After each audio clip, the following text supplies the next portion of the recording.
Good morning, everyone.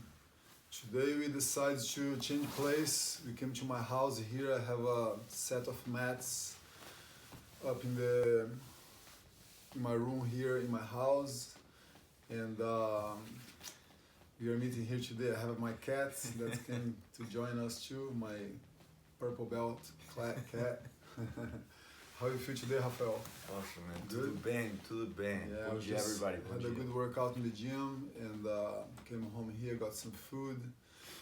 And today we'd like to talk a little bit about the two. We had visitors that came yesterday from a competition gym in Minnesota and brought us to talk a little bit about the competition aspect of Jiu Jitsu and the self-defense aspect of Jiu Jitsu. That's something that everybody talk a lot these days.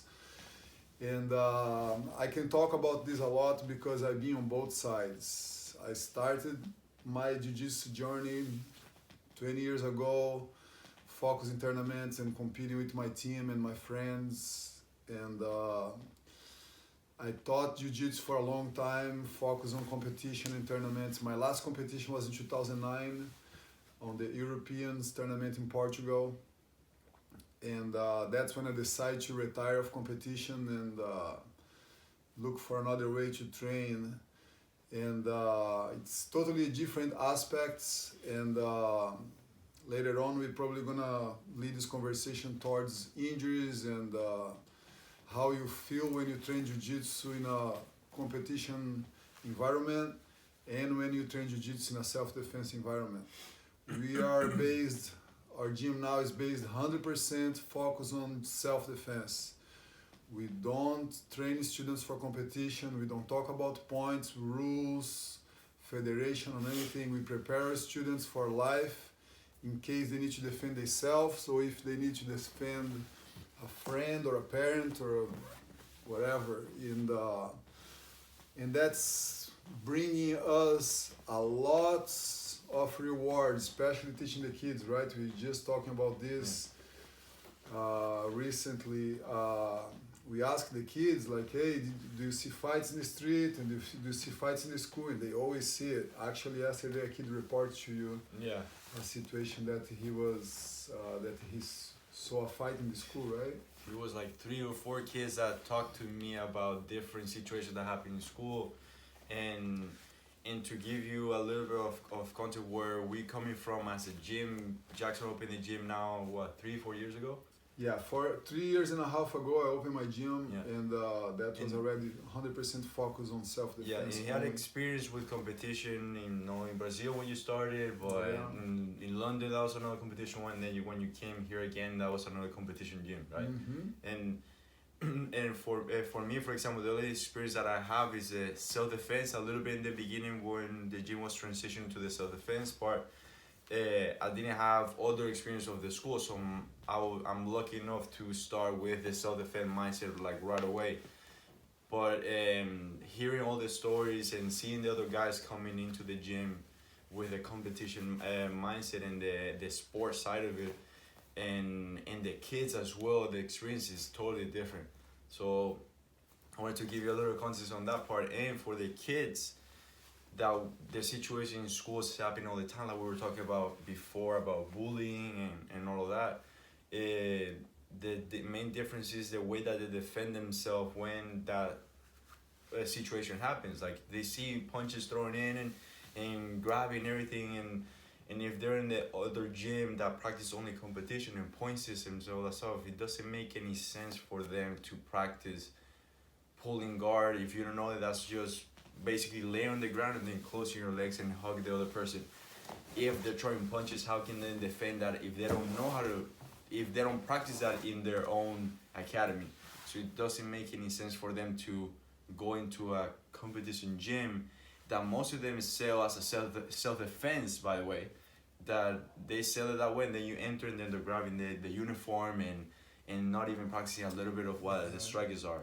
You rely on grips and a lot of stolen in competitions these days, and I've seen many things happen at the gym. I've seen 2 brothers that were training for 4 years, in a well-known competition organization, and they were actually playing soccer at our facilities.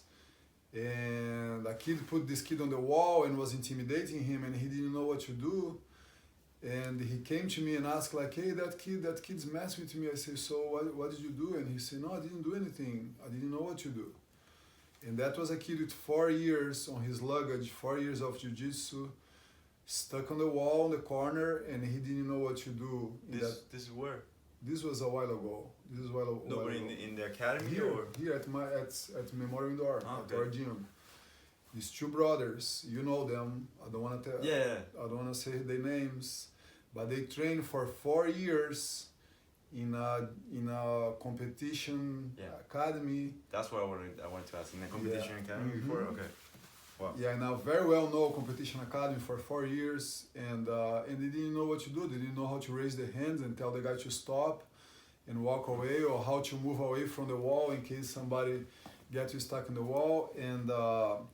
And I asked them, "So what did you do?" And he said like, "I didn't know what to do. I just got stuck there. Actually, I saw it happen and I came to help them." I said, "Hey, you guys stop there." And I thought it was just a regular thing, but that kid was actually very affected with that situation, that he didn't know what to do. And that's sparked me my curiosity to investigate a little more and see what people really learning.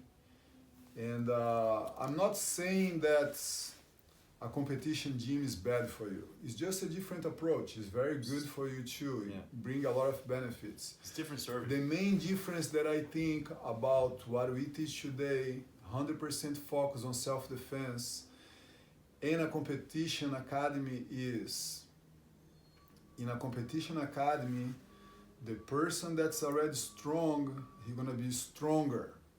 He's gonna be even better than what he used to be.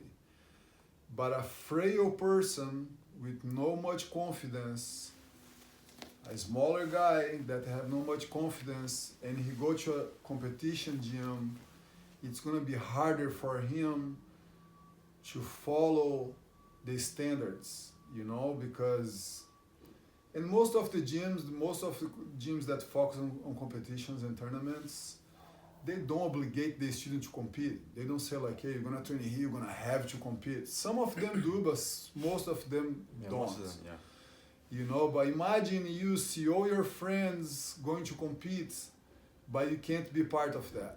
You can't be part. You can be a spectator, but you can't be part of that part, that big part of what you're there. You can support your trainings, you can support your team, you can support them in training. I remember I used to tell my students like, "Hey, even if you're not going to compete, just come to the gym so you can train with your partners to prepare them to go."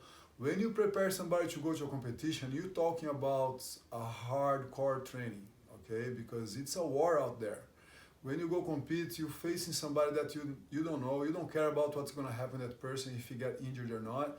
You're going to give your best regardless of how your opponent going to feel.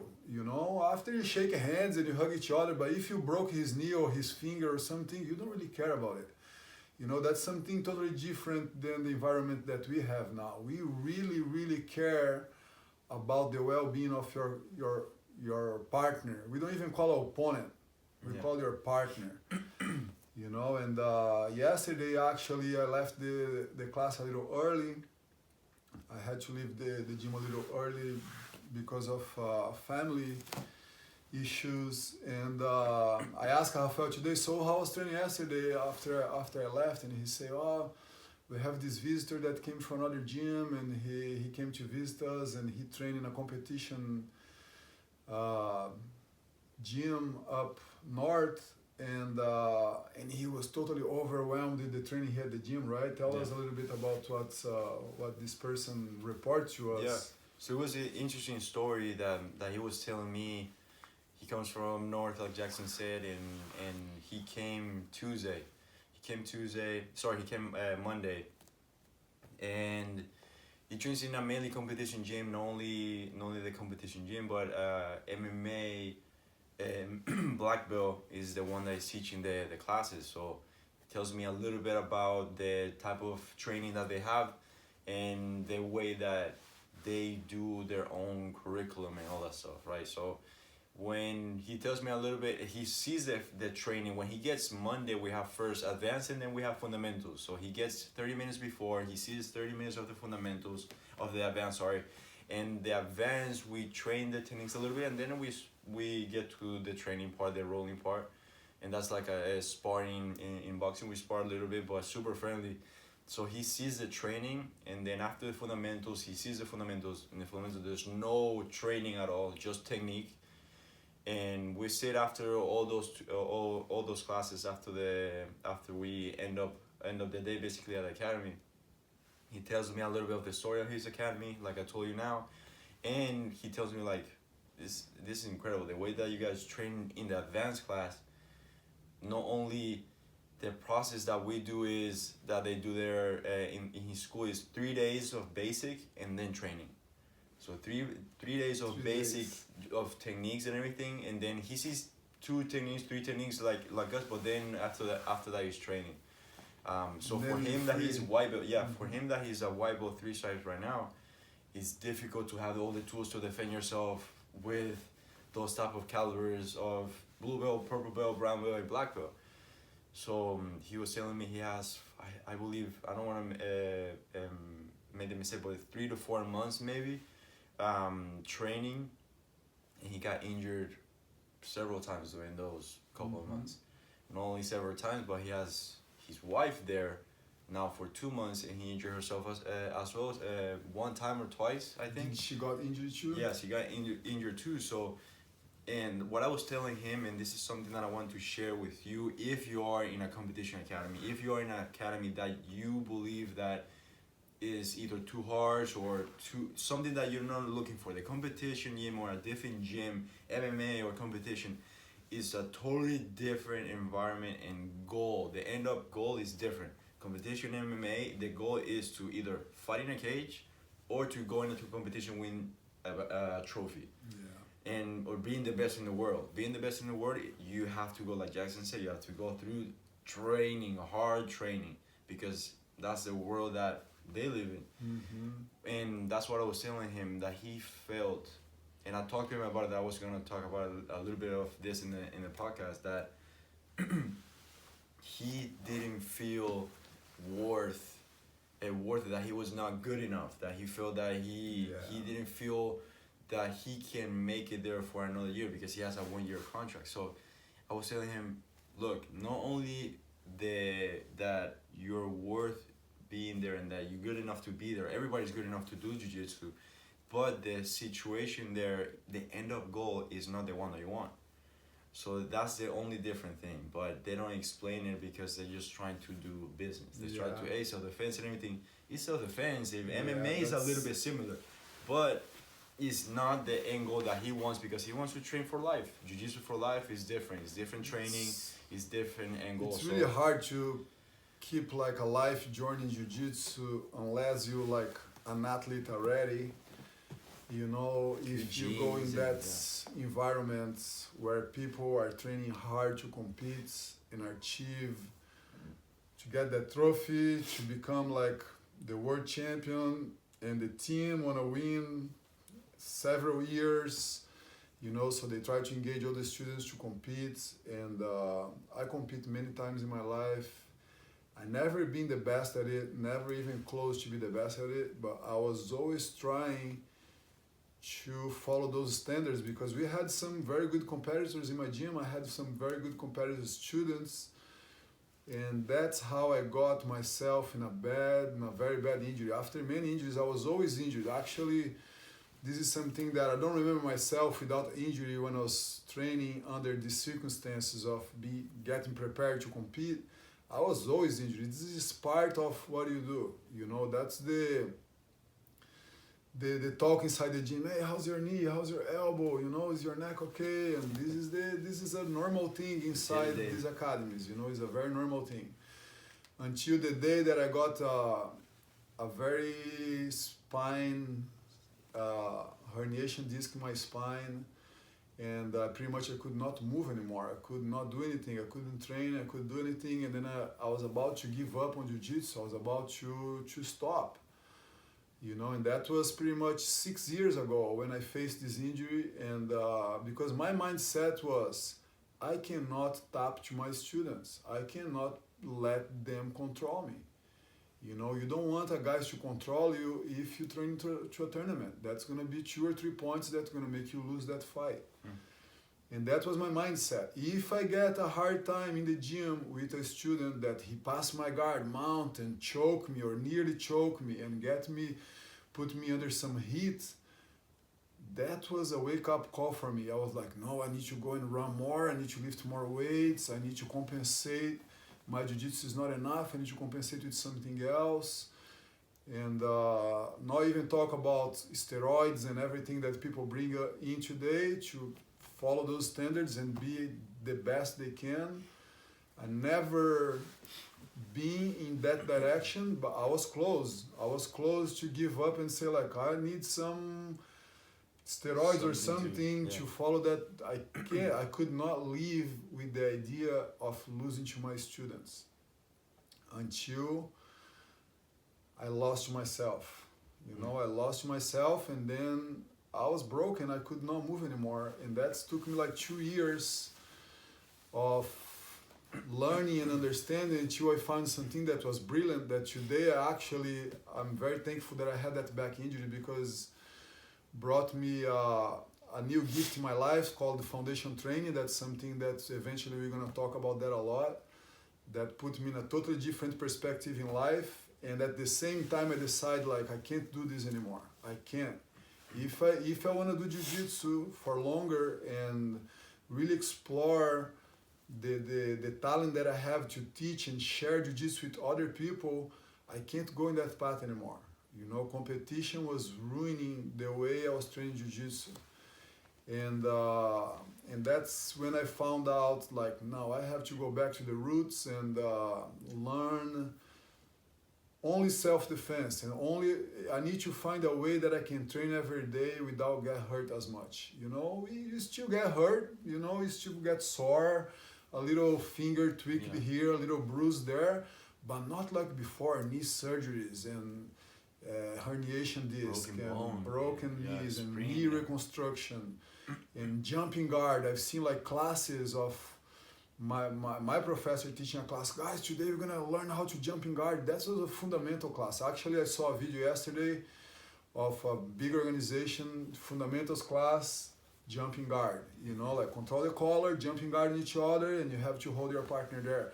Very hard on the knees, on the ankles, very, very hard. I've seen people get injured like on the fundamentals class, getting a knee reconstruction surgery because your friend was jumping guard on you in a fundamentals class. Unnecessary. You know, the risks are so much bigger. And most of the academies that they are focused in competition, they also say like, oh no, we do self-defense. The student walking in, I want to learn how to defend myself. Great, you are in the right place. But as soon as he walk in the mats, he's gonna learn how to do a grip like this, controlling the elbow, grip a little bit more up here, otherwise the guy can wrist lock you, you know, and all these kind of things that they are not realistic at all. You're gonna train for years and you're not gonna learn how to defend against a punch or a kick, or if somebody put on the ground is not realistic. So, and it's not wrong. If you want to go and compete, if that's your thing, and I think that's great and bring you a lot of benefits, gonna put you on track, gonna teach you how to, the aspects of jiu-jitsu, they are there. They are there. You know, you're gonna learn how to survive in a bad situation, but it's gonna take longer. It's harder for you to achieve those goals. You know, and you're gonna have to be part of this group, like, competition training. Today we're gonna go very hard, come on, and then your coach is screaming at you, go, don't give up, don't stop. And really takes out the real essence of jiu-jitsu. You know, that's the survival, the philosophy, the being calm in a bad situation, master to defeat your ego, and the most important thing that we talk all the time, it's just be comfortable in an uncomfortable situation, you know? If you are training for a competition, you're never gonna be comfortable in an uncomfortable situation, because if you stay there for 3 seconds, your partner gonna score a point on you, and that can be your loss right there. You know, if he pass your guard and get you on the side and you be comfortable in uncomfortable position, you are losing the fight. Yeah. You are losing it. And today, the understanding that we have is totally different. If the guys pass my guard and he got me in the side mounts, I'm fine. I'm fine. I don't think about time limit. I don't think about explode to get there. I'm fine. As long I have my body safe and I'm not giving up an opportunity for him to submit me, I'm fine. I take the whole time I need to try to get out of there. So it's two different aspects. So just to make that more clear, I've been focused on self-defense only for the last 5 years. And coincidentally, been 5 years that I don't get injured. My knees are fine, my shoulders are good, my spine, I never felt so strong. With 42 years old, I feel way stronger than 10 years ago. So I can see the two sides of it because I've been there. And today I see the results on the students too, like everybody training safe in the gym. We rarely have somebody that get injured, you know, like very minor injuries happen in the gym. And I think that's the result of a good... I can tell you like mine's in 3 years is not even like anything big that got me out of the mountain, nothing. Like just a little jam on the finger, normal, that I landed wrongly. And I continue going because that's not gonna stop anything, just a little sprain. And then a sprain on my toe, that's it. Yeah. In 3 years. I consider Rafael to be a good level of a blue belt. I think if I put Rafael to train with another blue belt, same weight than him, and a guy that's been preparing for a tournament, for example, and I get him to train to Rafael today. Rafael been with me for 3 years now, training only self-defense, breathing this philosophy of surviving. And I believe that maybe this competition opponent gonna pass his guard, gonna mount on him, and gonna score points on him, gonna get the back. But I think that he's gonna have a hard time to finish Rafael in an armbar or choke, whatever the submission is. It's gonna make him work really, really hard and probably get him to work a little rough to achieve that. But who cares? Who really cares if he taps or if he don't tap? Tap, it's a part of it. You know, if you think like, if your mindset is, I can't not tap to anybody, you're doing this wrong. You know, you're not doing the concept of Jiu Jitsu. You should be okay with tapping. What I am now, if I have students, brown belt students that come in close and they put some heat on me there, I'm fine. If they tap, I'm fine to tap with for my students today.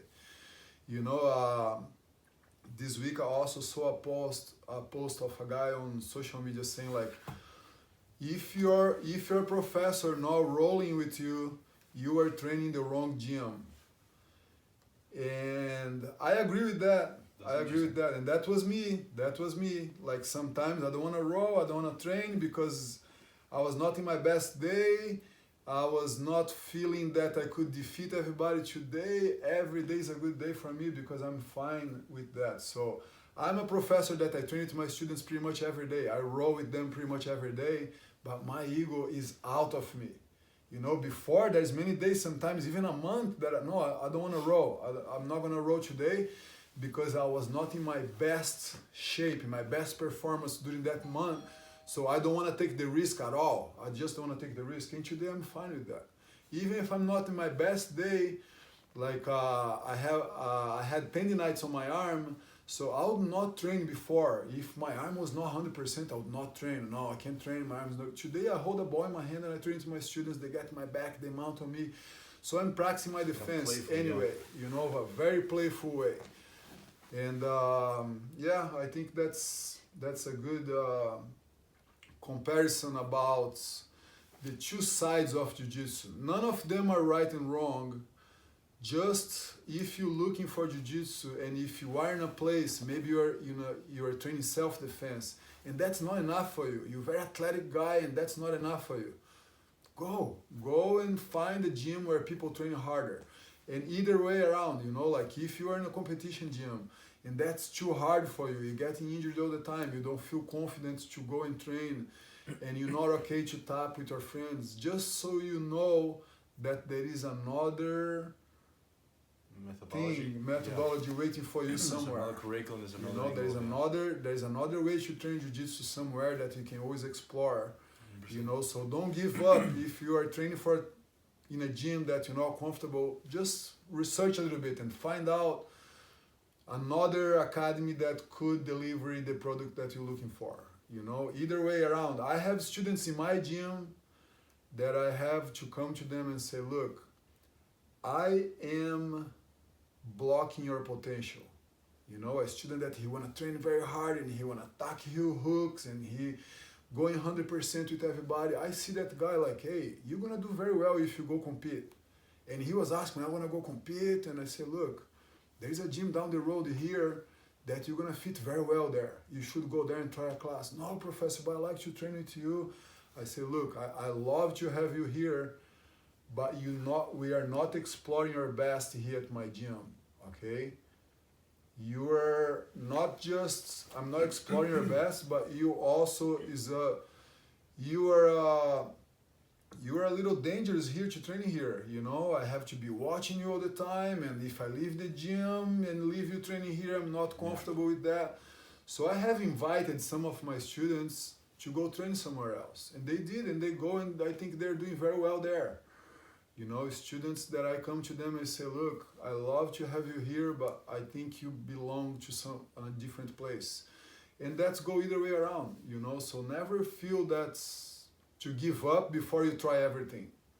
There's must be something waiting for you out there. Yeah, there's so many things that you have to think about, that there's different end goals in different contexts on different gyms. So don't think that there's only one gym that's going to give you everything. Yeah. And sadly, here in Houston, if you go here, you get to know that there's a lot of the competition gyms, but it's not bad or good. It's just a different product that they're trying to sell. So yeah, there is this event that recently happened in Brazil of a very well-known competitor, a top-ranked competitor, in one of the biggest events that happened in Brazil, and the guy said that he hurt his knee, and then from nowhere he ran to the crowd and attacked people in the crowd because people was cursing at him or whatever, and that brought a lot of attention towards the competition aspect of jiu-jitsu, where this competition mindset are bringing people, why this anger, why people are dragging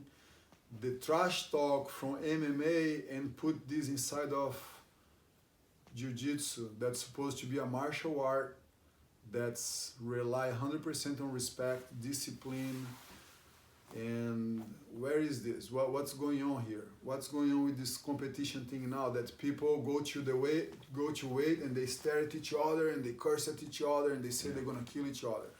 Where's the martial arts on that event there? Jiu-jitsu is not supposed to be there. Jiu-jitsu is supposed to empower the weak for him to become a better person, for him to survive and be confident to face a bigger opponent and be okay with that, And this event, I think, was bad for jiu-jitsu, but the good side of it is that brought a lot of attention to where's the competition now? There's a regulation about it? What's the rules are about?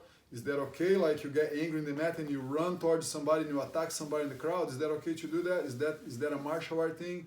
Does people do that in karate? Does people do that in other martial arts?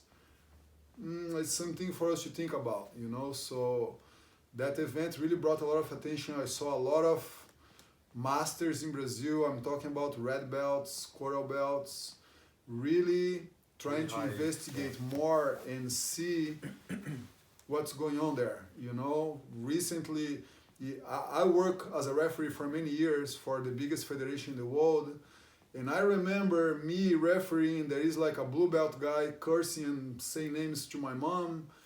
And I don't think, not because he's a blue belt and I'm a black belt, but I don't think like anybody should go to a tournament and curse at each other and be angry at each other and create like lose friendships. And I saw one master say in Brazil, he made a video saying like, I can't bring my kid to a tournament. My kid's 10 years old. I can't bring him to a tournament. I don't feel safe to bring my kid to a tournament.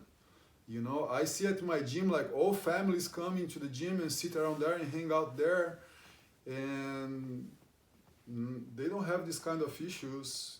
There's nobody cursing. There's no people not being friendly with each other, and I think we are really keeping the thing alive. We really keep the philosophy of Jiu-Jitsu alive. Yeah, there's a lot of schools that are doing that too. Be careful to don't let those things fool you, you know? Be careful to don't leave the martial art aspect of Jiu-Jitsu, that's such a beautiful thing, get lost, you know? I think we are all responsible for the way that Jiu-Jitsu growing. Jiu-Jitsu is unbelievable, fast growing, one of the biggest, most growing sports around the world. Let's get together and don't let that get lost, because it's beautiful and we don't want that to change. Yeah, there's many things in the court on the martial art that is leaving behind just because of the entertainment part. Yeah, so just to finish, we are not talking good or bad about anything, you know, it's out there. As I told you, like, different. I have invited students to go to tournaments. I think that benefits a lot of people too. Both sides really benefit people somehow.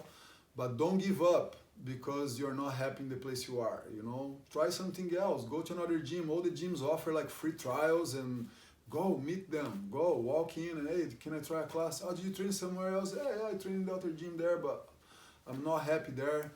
Can I try a class here to see how that goes? I don't think that's Creonte. Creonte is a Brazilian word for a guy he betrayed his team and go to another team. I don't have that kind of thing in my gym. I don't see any of my students like Creonte that leaves me and go train somewhere else. If he's happy there, training there, I also gonna be happy for his choice. You know, one student go, another 5 come in the door, and that's the way I see things. And I'm really enjoying my days, not being injured and training every day and exploring the best part of Jiu-Jitsu that I have ever met. You know, this what I'm living now, it's a dream. I see a bunch of happy people in the gym, a lot of results with the kids, and I will probably never change that anymore. Awesome. Yeah, anything else? No, we're good to go. Good. Thank you very much, everybody. A little bit of sharing what we think, and I see you guys soon. Yeah. Thank you.